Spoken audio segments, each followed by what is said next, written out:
नमस्कार, सुदर्शन न्यूज देख रहे हैं आप। मेरा नाम है प्रद्युम्न शर्मा। जवाब तो चाहिए में आप सभी का स्वागत है। पश्चिम बंगाल के दुर्गापुर में मेडिकल कॉलेज की छात्रा के साथ कथित सामूहिक बलात्कार की घटना को लेकर राजनीतिक माहौल बहुत ज्यादा गरमाया हुआ है। बढ़ते राजनीतिक दबाव के बीच पुलिस इस मामले में तेजी के साथ कार्रवाई कर रही है। अब तक पुलिस ने 5 आरोपियों को गिरफ्तार कर लिया है। पुलिस ने जांच को आगे बढ़ाने के लिए क्राइम सीन रिक्रिएशन भी कराया है। 14 अक्टूबर को ओडिशा की मेडिकल छात्रा के साथ सामूहिक बलात्कार के 5 आरोपियों को पुलिस घटनास्थल पर लेकर गई। एक वरिष्ठ पुलिस अधिकारी ने बताया कि सामूहिक बलात्कार के आरोपियों को शमशान घाट से सटे जंगल में ले जाया गया था। यह इलाका दुर्गापुर के IQ सिटी मेडिकल कॉलेज अस्पताल के गेट के पास का है। पीड़िता जो दोस्त के साथ घटना के वक्त उस समय भी उस घटनास्थल पर था, क्राइम सीन रिक्रिएशन में भी वहीं पर था। इसी पूरी प्रक्रिया की वीडियोग्राफी कराई गई है। तो बता रहे हैं कि मुख्यमंत्री ममता बनर्जी ने रविवार को इस घटना पर अपनी चुप्पी तोड़ी, मगर उनके बोलते ही एक बार फिर बवाल मच गया। दुर्गापुर में MBBS छात्रा के साथ कथित गैंगरेप की घटना पर मीडिया से बात करते हुए उन्होंने कहा कि कॉलेजों को अंधेरे के बाद महिलाओं को बाहर निकलने से रोकना चाहिए, महिलाओं को रात में बाहर नहीं जाना चाहिए। उन्होंने आश्वासन दिया है कि दोषियों को कड़ी सजा मिलेगी। इस बयान के बाद से हड़कंप मचा हुआ है। विपक्ष ने ममता पर महिलाओं से पक्षपात और उनके प्रशासन के फेलियर पर सवाल खड़े कर दिए हैं। आज इसी मुद्दे पर करेंगे चर्चा, लेकिन उससे पहले एक खास और महत्वपूर्ण रिपोर्ट आपको दिखाते हैं।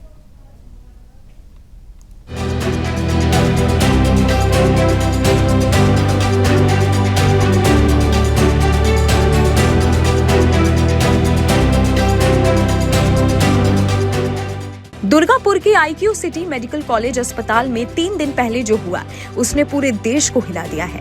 एक और बंगाल की बेटी की अस्मिता लूटी गई। 5 दरिंदों ने मिलकर उस छात्रा की जिंदगी को नर्क बना दिया। फिलहाल पुलिस ने सभी 5 आरोपियों को गिरफ्तार कर लिया है। आज घटना स्थल पर रेप का रिक्रिएशन भी करवाया गया, लेकिन सवाल वही है, कब तक बंगाल में बेटियों को यूं नोचा जाएगा और ममता बनर्जी मौन रहेंगी। राज्यपाल CV आनंद बोस खुद पीड़िता और उसके परिवारों से मिलने पहुंचे। उन्होंने कहा, बंगाल की बेटियों को न्याय मिलेगा, लेकिन क्या ये बयान उस पीड़ा को मिटा सकता है जो हर बंगाली मां के दिल में है। जहां एक तरफ BJP कार्यकर्ता सड़क पर उतरकर न्याय की मांग कर रहे हैं, वहीं दूसरी तरफ बंगाल की मुख्यमंत्री ममता बनर्जी की चुप्पी सवालों के घेरे में है। कि मां दुर्गा के बंगाल में महिलाएं असुरक्षित हैं, लेकिन जब स्टेट की महिला चीफ मिनिस्टर माननीय ममता बनर्जी जी संवेदनहीनता से विक्टिम शेमिंग, विक्टिम ब्लेमिंग इसका गेम खेलती हैं और स्वयं रेप की सर्वाइवर पर ही दोषारोपण करती हैं, तो ये बात दर्दनाक और शर्मनाक हो जाती है पूरे समाज के लिए। देखिए ममता बनर्जी हो या सौगत राय हो, इन लोगों का जो बयान आया है, ये बयान पूरी तरीके से इनसेंसिटिव बयान है। और मुझे लगता है कि ये लोग अभी बाबर के जमाने में जी रहे हैं।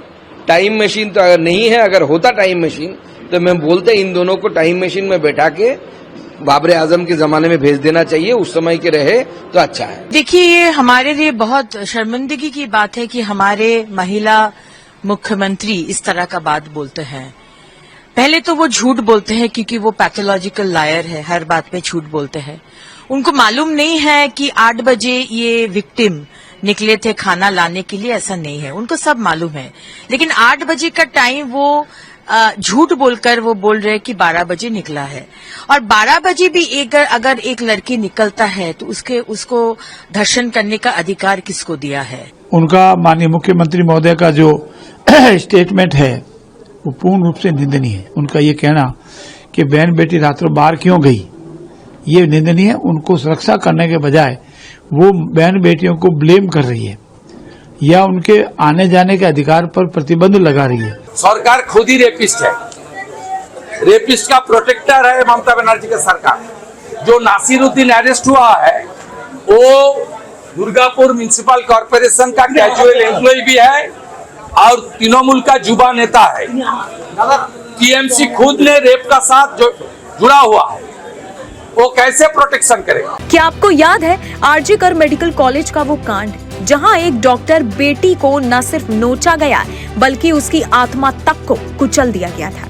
देश अभी उस जख्म से उभरा भी नहीं था कि दुर्गापुर का ये दर्द सामने आ गया। सुनिए आरजीकर पीड़िता की मां क्या कहती है। বলবো একটা কথাই বলবো, মূর্খ যদি মূর্খ হয় তাহলে সমাজের এই দুরবস্থাটাই হয়। এখন বলছেন মেয়েরা বাইরে বেরোলো কেন, এরপরে হয়তো কোনোদিন উনি যদি থাকেন তাহলে শুনবো মেয়ে হয়ে জন্মগ্রহণ করেছো কেন। আমি এই পুলিশ মন্ত্রী, এই স্বাস্থ্যমন্ত্রী, এই মুখ্যমন্ত্রীর পদত্যাগ দাবি করছি এই কথার। ममता बनर्जी का राज यानी महिलाओं की चीखों पर सत्ता की राजनीति।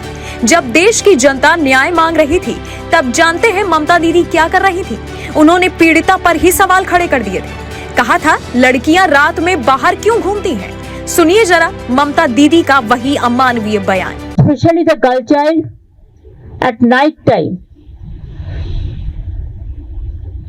they should not be allowed to come out in the outside.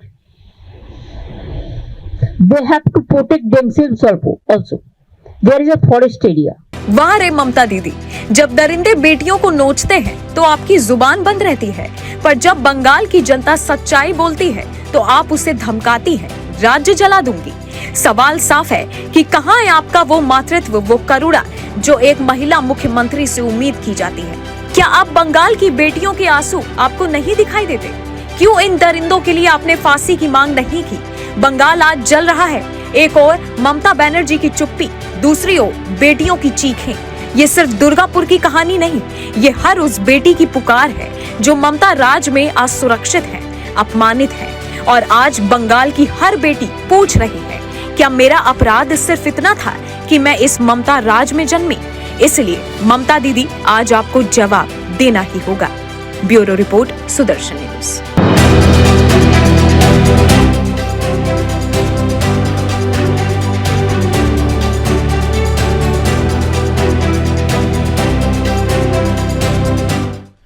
तो फिलहाल जिस तरीके से आपने खास रिपोर्ट देखी है, अब सवाल इसलिए भी जरूरी हो जाते हैं क्योंकि जिस तरीके से बंगाल में लगातार आपराधिक घटनाएं बढ़ रही हैं, उसके बाद ये सवाल पूछना बहुत जरूरी है क्योंकि ममता राज में बंगाल की बेटियां असुरक्षित हो चुकी हैं और ऊपर से मुख्यमंत्री खुद एक महिला है और इस तरीके का उनका जो बयान सामने आया है उसके बाद लगातार स्थिति जो है वो बेहद खराब होती हुई नजर आ रही है। फिलहाल पुलिस अपना काम कर रही है, पुलिस लगातार कार्रवाई करते हुए सीन को रिक्रिएट भी करा रही है। दो खास मेहमान हमारे साथ जुड़ चुके हैं, उनका भी रुख कर लेते हैं। सुरेंद्र स्वामी जी है, राजनीतिक विश्लेषक, बहुत बहुत स्वागत है आपका।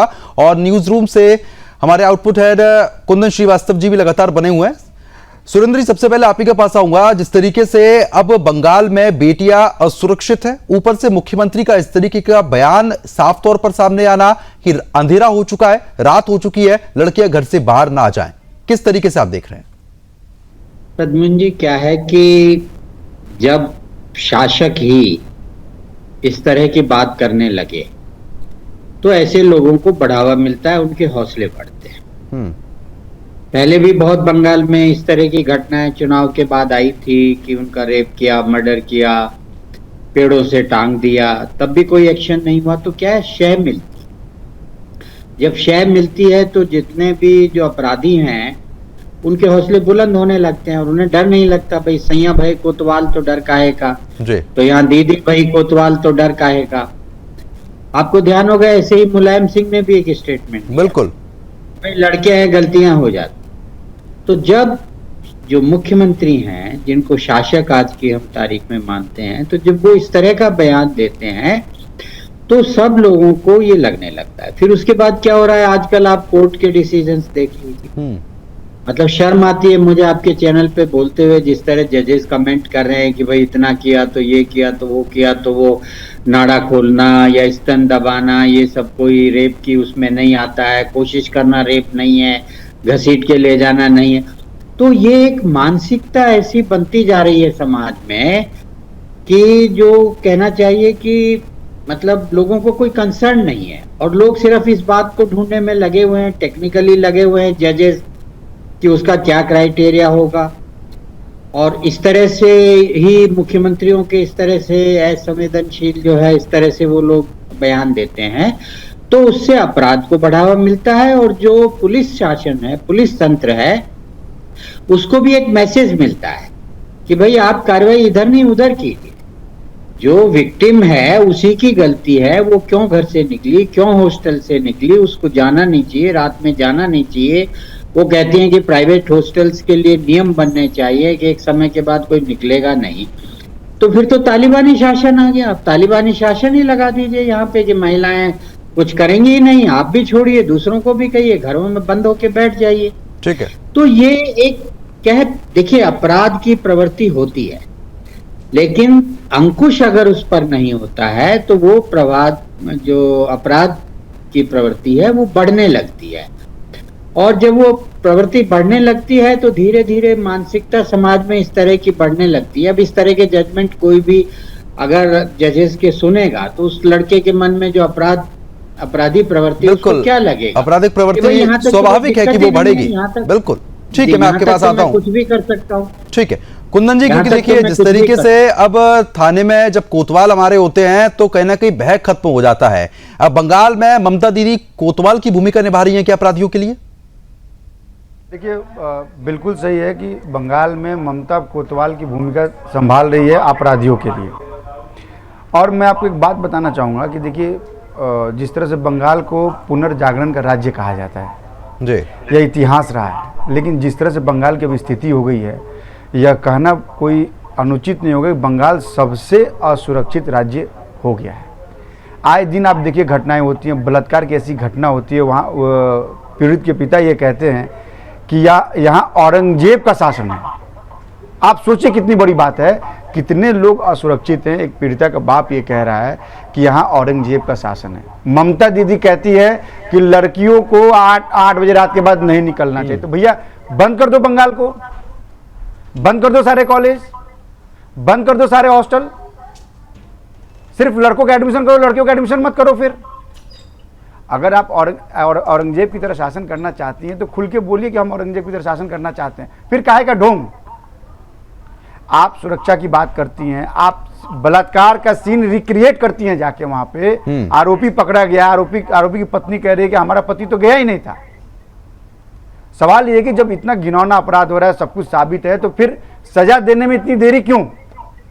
कुछ कानूनी बाधाएं हो सकती हैं, लेकिन इसका मतलब ये नहीं है कि आप अपराध पर बंगाल बिल्कुल निरंकुश हो जाए। तो ये समझना होगा, ये देखना होगा। और मैं सुरेंद्र जी की बात से बहुत हद तक सहमत हूँ कि सिर्फ बयान देने से, कहने से अगर कोई राज्य सुरक्षित हो जाए तब तो हर राजनेता ऐसे ही बयान देंगे। और उन्होंने समाजवादी पार्टी की भी बात की। मुलायम सिंह यादव ने कहा कि लड़के उनसे गलतियां हो जाती हैं, तो क्या उनके घर में माँ बहन बेटियां नहीं है क्या घरों में भी उनके ऐसा होता है क्या? ये बड़ा सवाल है जो उनसे पूछा जाना चाहिए ऐसे नेताओं से जी। ममता दीदी से ये पूछना चाहिए कि ममता दीदी फिर आपको भी 8 बजे रात के बाद नहीं निकलना चाहिए। फिर आप 9 बजे रात में निकल के गली गली घूमती हैं, लोगों से मिलती हैं, किस लिए मिलती हैं आप? इसका क्या औचित्य है? एक महिला मुख्यमंत्री बंगाल की और इस तरह का बयान आना लड़कियों के लिए बेहद शर्मनाक है। बिल्कुल, क्योंकि देखिए जिस तरीके से कहीं ना कहीं मुख्यमंत्री इस तरीके की बातें कह रही हैं और खुद महिला होके ये अपने आप में चौंकाने वाला है। सुरेंद्र जी, मैं आपसे वही चीज अब समझना चाहूंगा, क्योंकि देखिए तालिबानी शासन का आप जिक्र कर रहे हैं, जो पीड़िता के पिता है वो ये कह रहे हैं कि लगातार स्थिति इतनी खराब है, हम अपनी बेटी को वापस ले जाएंगे क्योंकि अब लगातार उस पर जान का खतरा है। पहले जान है, करियर तो बाद का विषय यहां पर खड़ा हो जाता है। इस तरीके का भय उनके मन में। अब जो और बच्चियां वहां पर रह रही हैं, पढ़ रही है, उनके लिए भी तो असुरक्षा का घेरा यहां पर खड़ा होता है, उनके मन में भी तो वो डर खड़ा होता है। और ऊपर से मुख्यमंत्री का ऐसा बयान, अपराधियों को खुली छूट मिल रही है। नहीं, भय का माहौल तो है ही। और देखिए अब मान लीजिए वो अपराधी पकड़े गए हैं, अब उसमें अगर पुलिस ढंग से केस नहीं बनाएगी, जब आप खुद सीएम ये कहेंगे कि भाई उनको नहीं निकलना चाहिए, तो मतलब ये कि भाई गलती उनकी है, वो क्यों निकले, तो पुलिस को एक इशारा हो जाता है। पुलिस फिर उसी हिसाब से छानबीन करके केस बनाएगी। केस में वो लोग बेल हो जाएंगे, छूट जाएंगे तो फिर वो दोबारा आएंगे। दोबारा आके रोज केसेस आते हैं कि जजेज उनको बेल दे देते हैं, वो आकर के फिर उसी लड़की का रेप कर, दूसरा छोड़िए उसी लड़की का रेप कर देते हैं जिसके रेप में वो जेल में गए होते हैं। और अगर आपको लगता है कि भाई खतरा है, सजा हो सकती है, तो आप विक्टिम को ही उड़ा दीजिए।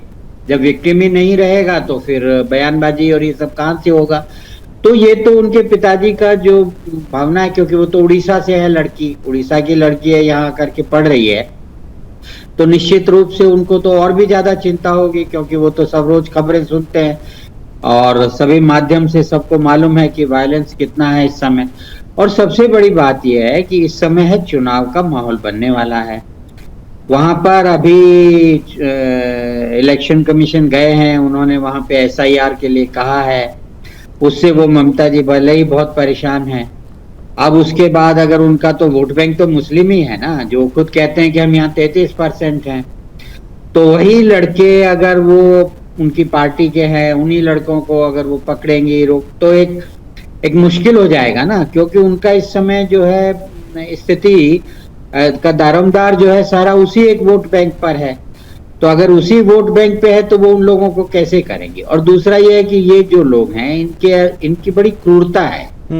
आप पूरा इतिहास पकड़ लीजिए, औरंगजेब का पढ़ लीजिए, बाबर का पढ़ लीजिए, इवन अकबर को आप पढ़ लीजिए, अकबर ने आकर के क्या किया था, उसको बोलना नहीं चाहते, इतिहास में सबको मालूम है कि कितने करीब 30-35 लाख हिंदुओं का उसने खुद अपने कत्लेआम कराया, रेप किया। सब नोआखली में बंगाल में क्या हुआ था सबको मालूम है।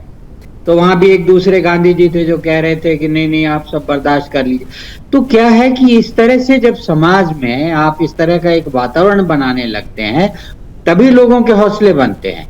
अगर ममता जी ये कह देती कि भाई किसी की हिम्मत नहीं है, अगर कोई लड़का करता है उसे वहीं गोली मार दीजिए, बिल्कुल सख्त संदेश जाता, किसकी हिम्मत होगी। अगर ममता जी बजाय ये कहने के कि लड़कियों को नहीं निकलना चाहिए, वो योगी जी की तरह कहती कि अगर आप लड़कियों की छेड़खानी करके एक चौराहे से दूसरे पे पहुंचोगे तो यमराज मिलेगा, तो वो भी कह देती कि अगर कोई भी इस तरह की बात मेरे प्रदेश में करेगा महिलाओं के साथ तो उसको गोली मार दी जाए जहां वो दिखे। बिल्कुल, कहीं ना कहीं सख्त संदेश देने की जरूरत थी, लेकिन ये यहाँ पर लापरवाही हुई है कुंदन जी, क्योंकि देखिए जिस तरीके से अब ये मान लिया जाए कि वाकई में बेटियों को घर में कैद हो जाना चाहिए बंगाल में, क्योंकि सरकार तो टीएमसी की वहां पर है, मुख्यमंत्री खुद कह रही हैं कि अंधेरा हो तो घर से बाहर मत जाओ। अब और लोगों के लिए संदेश क्या देने की कोशिश हुई है? चुनावी वक्त भी है, इसमें संदेश कुछ नहीं है, इसमें बहुत साफ है ये कि ममता जो है, ममता जो उनके मन में आता है वो बोलती हैं। उनको आम जनता की सुरक्षा, राज्य कैसे विकास करे इससे कोई मतलब नहीं है। उनका वोट बैंक है, उस वोट बैंक को प्रभावित करने के लिए ममता ऐसे बयान देती हैं।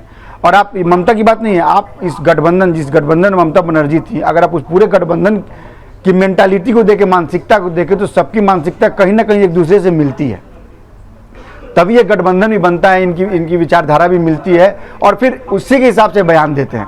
आप ये देखिए कि अगर एक लड़की जो बाहर उड़ीसा से आके बंगाल में उसने एडमिशन लिया, पढ़ती है वो, और उसके बाद उसके साथ ऐसी घटना होती है, ऐसी घिनौनी वारदात को अंजाम दिया जाता है, उसके बाद से आप सोचिए कि वो पीड़िता उसका हाल क्या होगा। अभी महिला आयोग ने भी इस पर सवाल उठाया। महिला आयोग कह रहे हैं कि भाई उसको दूसरे कॉलेज में ट्रांसफर कर दिया, अगर उसको डर लग रहा है। कॉलेज में सीसीटीवी कैमरा है कि नहीं है, यह भी जांच का विषय है। वहाँ पुलिस चौकी आसपास है कि नहीं, यह भी जांच का विषय है। आप सोचिए बंगाल का इतना बड़ा मेडिकल कॉलेज दुर्गापुर का, और वहाँ इन सब चीज़ों का ना होना क्या दिखाता है? कैसी ममता की सरकार है वहाँ, जो अपने ही राज्य में बेटियों को सुरक्षित नहीं कर पा रही है। ये बड़ा सवाल है जिसका जवाब उनको देना चाहिए। लेकिन और मैं जी क्या जी कुंदन जी बात पूरी कीजिए अपनी। तो सवाल इसका ये है कि ममता को ये हर हाल में, ममता भले ही अब कह रही है कि मेरे बयान का गलत मतलब निकाला गया, उसको गलत इंटरप्रेट किए, लेकिन सवाल है कि ऐसे बयान देने की जरूरत क्या थी? सुरेंद्र जी ने बहुत ठीक कहा, अगर आप वो कहते कि अगर जिन आरोपियों ने बलात्कार किया, जिन पर आरोप है, उनको हम गोली मारते हैं, तो एक कड़ा संदेश जाता है बंगाल में, अपराधियों में खौफ पैदा होता है, वहां अपराधी बेखौफ हैं। बंगाल की स्थिति ये हो गई है कि वहां घर से निकलते आपको डर लगता है। मेरे कई सहयोगी हैं वहां पे जो ये कहते हैं कि शाम होने के बाद से क्या बिहार में जंगल राज है, उससे ज्यादा बंगाल में जंगल राज है। वहां लोगों को डर लगता है घर से निकलने में। बेटियां घर से बाहर निकलने में 100 बार सोचती हैं। उनको सीखना चाहिए उत्तर प्रदेश से। उत्तर प्रदेश के, मैं आपको एक घटना बताऊं, उत्तर प्रदेश के एक मंत्री हैं, केंद्रीय मंत्री भी रहे हैं, उनसे मेरी बातचीत हुई। उन्होंने कहा कि एक बार वो आगरा जा रहे थे तो रात में उनको एक लड़की, एक महिला और एक लड़की अपने पीछे अपनी बेटी को बैठाई हुई थी और उसके शरीर पे पूरा सोने का गहना लदा हुआ था, और 1 बजे रात में वो स्कूटी से उस सुनसान सड़क पे जा रही थी। और जब पूछा उससे तो उन्होंने कहा कि मुझे तो कोई खौफ नहीं लगता है, लेकिन जब समाजवादी पार्टी की सरकार थी तो वही महिला कहती थी कि घर से निकलना मेरे लिए मुश्किल होता था। सोचिए ये शासन का अंतर है। क्या ममता को सब दिखता नहीं है? ममता को समझ नहीं है? लगातार वहां बलात्कारी घटनाएं हो रही हैं, लगातार झड़पें हो रही हैं, मारपीट घटनाएं आती है, खून खराबा की घटनाएं आती हैं, कार्यकर्ता आपस में भिड़ते हैं। कब तक होगा ये? राज्यपाल कहते हैं कि बंगाल सबसे असुरक्षित राज्य है, एक संवैधानिक पद पर बैठा हुआ व्यक्ति कहता है कि बंगाल सबसे असुरक्षित। आप सोचिए कि वहाँ कानून व्यवस्था क्या है, धज्जियां उड़ी हुई हैं कानून व्यवस्था की वहाँ। तो जब जब राज्य की मुखिया का ऐसा बयान है कि लड़कियों को घर से बाहर नहीं निकलना चाहिए, तो आप सोचिए वहाँ पुलिस कैसे आपकी सुरक्षा करेगी। बंगाल में ममता को जवाब देना पड़ेगा। मैं तो कहता हूँ कि ममता को अपने पद से तुरंत इस्तीफा देना चाहिए और ये मानना चाहिए कि बंगाल असुरक्षित है, खासकर बेटियों के लिए बेहद ही असुरक्षित है। बिल्कुल, लेकिन कुंदन जी, क्योंकि जिस तरीके से लापरवाही बढ़ी है और अब सीन रिक्रिएशन कराया जा रहा है, तो ये बात कैसे पुख्ता होगी कि न्याय वाकई में मिलेगा? क्योंकि जब इस तरीके की बयानबाजी हो रही है तो सीन रिक्रिएट करा के फाइल क्लोज भी हो सकती है। उस बेटी को न्याय कैसे मिलेगा? देखिए, वो एक कानूनी प्रक्रिया है। किसी भी घटना के बाद यह कानूनी प्रक्रिया है। सवाल हम कानूनी प्रक्रिया पर सवाल नहीं उठा रहे हैं। सवाल यह है कि जब मुखिया ही ऐसा बयान दे रहा है, जब किसी प्रदेश की मुखिया ये कह रही है कि आप लड़कियों को 8 बजे रात के बाद से निकलने से बचना चाहिए, तो फिर ये सीन रिक्रिएट करने का क्या मतलब है? ये साफ साफ लग रहा है कहीं ना कहीं ये उनकी मंशा है कि हो सकता है, मुमकिन है कि वो आरोपियों को बरी भी कर सकती हैं। जिस तरह से उनकी मानसिकता है, जिस तरह से उनकी सोच है, आप क्या कहेंगे इसको लेके? सीन रिक्रिएट कर रही है, ठीक है, कानूनी प्रक्रिया आप कीजिए, इसमें कोई आपत्ति नहीं है, लेकिन सवाल है कि आपके बयान का क्या किया जाए? जो आपने बयान दिया है, जो आपने मानसिकता दिखाई है, देश को, पूरी दुनिया को जो मानसिकता आपने दिखाई है, उसका जवाब कौन देगा? क्या बेटियां बंगाल में जाना छोड़ दें, बंगाल से पलायन कर जाएं? घुसपैठियों को तो अपने राज्य में वो बुला ही रही हैं, अब क्या बेटियों को भगाने के चक्कर में लगी हुई है क्या ममता? ये सवाल ममता बनर्जी से पूछा जाना चाहिए। ममता से पूछा जाना चाहिए कि क्या ममता आप ये बताएं कि आपके राज्य से बेटियों को बाहर कर दिया जाए क्या? शाम होते ही सारे कॉलेज, दफ्तर, बाजार सब बंद कर दिए जाए? क्या किया जाए? उनसे इसका समाधान पूछा जाए, क्या करना चाहिए? बिल्कुल, क्योंकि कहीं ना कहीं सवाल बहुत जरूरी भी है सुरेंद्र जी, क्योंकि देखिए ये सवाल इसलिए भी जरूरी हो जाता है क्योंकि बहुत बेटियां वहां पर पढ़ रही हैं। चाहे आरजी कर अस्पताल की बात कर लेते हैं, जिस तरीके से बलात्कार वहां पर भी हुआ, अब यहां पर ये स्थिति बन गई, और भी ऐसे केसेस लगातार सामने आ रहे हैं। घुसपैठ अलग से हो रही है, अब ये लोग कौन थे इसके बारे में पूरे सबूत नहीं मिल पा रहे हैं। ऐसे कितने घुसपैठिए वहां पे है। बंगाल की स्थिति इतनी खराब हो चुकी है, लेकिन उसके बावजूद भी मुख्यमंत्री ऐसी बयानबाजी करती हैं। ने बताया ना आपको कि अपराधी भी शासन तंत्र की ओर देखता है और जनता भी उसी की ओर देखती है, और राजा की नजर से एडमिनिस्ट्रेशन चलता है। तो अगर वो नजर ही ऐसी है कि वो अपराधियों को बढ़ावा देने वाली नजर है, तो फिर नेचुरली ये सब होगा। आज ही कलकत्ता से एक नया रेप का केस आया, नाबालिग लड़की का, वो गर्भवती भी हो गई है। पिछले कुछ महीनों से वो व्यक्ति उसके साथ यौन शोषण कर रहा था, तो अब जाके जब गर्भवती हो गई तो घर वालों ने सबने फिर शोर मचा है, तो उसकी धरपकड़ हुई है। तो कारण क्या है? कारण ये है कि आप समाज में उस माहौल को जन्म दे रहे हैं एक एडमिनिस्ट्रेटर होकर, जिससे अपराध, देखिए अपराधी, मैंने पहले भी कहा, अपराधी सब जगह होते हैं, हर धर्म में होते हैं, हर जाति में होते हैं, हर उम्र में होते हैं, लेकिन अपराध की जो प्रवृत्ति है उस पर अंकुश शासन लगाता है, और शासन की सख्ती ही उसके लिए जवाबदेही होती है, और उसी से अपराधी डर डर के करता है। कुछ डर के करता है, फिर सोचते हैं छोड़ दो, कुछ नहीं कर पाते। लेकिन आप देखिए कि एक विशेष बात है कि क्या कारण है कि जितने भी ये रेप केसेस हैं उसमें एक समुदाय की लड़कियां नहीं मिलेंगी आपको। आप बता सकते हैं इसका कारण? पूरे देश में, बंगाल में, सब जगह इतनी आबादी है, सभी लोगों की आबादी है, बराबर की संख्या में लोग रह रहे हैं, फिर क्या कारण है कि जितनी भी रेप की घटनाएं आपके सामने आ रही हैं, वो सारी की सारी घटनाएं एक जो समाज है उसके यहाँ किसी लड़की की घटना आपको नहीं मिलेगी, बाकी सबकी मिलेगी। और विशेष रूप से दलित समाज के विचारों की, हिंदू दलित समाज की लड़कियों की, गरीब हिंदू लड़कियों की घर। तो ऐसा क्यों हो रहा है? इस पर भी एक ही सोचने की बात है कि आखिर मतलब ये बलात्कार हो तो चलो अक्रॉस द बोर्ड है, सभी के साथ हो रहा है, पर सबके साथ क्यों नहीं हो रहा है? उसके पीछे क्या मानसिकता है? उसके पीछे क्या मानसिकता है, इसको भी शासन तंत्र को समझना चाहिए और उसके हिसाब से एक्शन लेना चाहिए। आप चाहे नहीं, कार की देख लीजिए, चाहे इस मेडिकल का देख लीजिए, चाहे आज का देख लीजिए, और इस बीच में आप जितने भी रेप केसेस हुए हैं बंगाल में या और कहीं, उसमें आप एक ही पैटर्न पाएंगे। अपने आप में तो ये वो बहुत पैटर्न महत्वपूर्ण क्यों सवाल है, क्योंकि ये हो क्यों रहा है ये भी अपना जानने का विषय है, और एक समुदाय को टारगेट करने की कोशिश भी हो रही है। चलिए ठीक है, अब समय कम है। सुरेंद्र जी आपका भी बहुत बहुत शुक्रिया, और कुंदन जी आपका भी बहुत बहुत शुक्रिया हमारे साथ जुड़ने के लिए और इस मुद्दे पर विस्तार पूर्वक चर्चा करने के लिए। तो फिलहाल सीन को रिक्रिएट किया गया है, पुलिस अपना काम कर रही है, लेकिन आखिरकार ममता बनर्जी को जवाब तो देना ही पड़ेगा, क्योंकि जिस तरीके की उनकी बयानबाजी सामने आई है उसके बाद तमाम सवाल खड़े हो रहे हैं। और बंगाल की जितनी भी बेटियां हैं या फिर वो बेटियां जो कहीं कहीं से जाके बंगाल में रह रही हैं, अपनी पढ़ाई पूरी कर रही हैं, उनके बीच जो असुरक्षा का भाव खड़ा हो गया है, उनको सुरक्षा कैसे मुहैया कराई जाएगी, उनको यह कैसे महसूस कराया जाएगा कि आप बंगाल में सुरक्षित हैं, यह भी अपने आप में बहुत बड़ा सवाल है। फिलहाल अभी के लिए सिर्फ इतना ही। नमस्कार।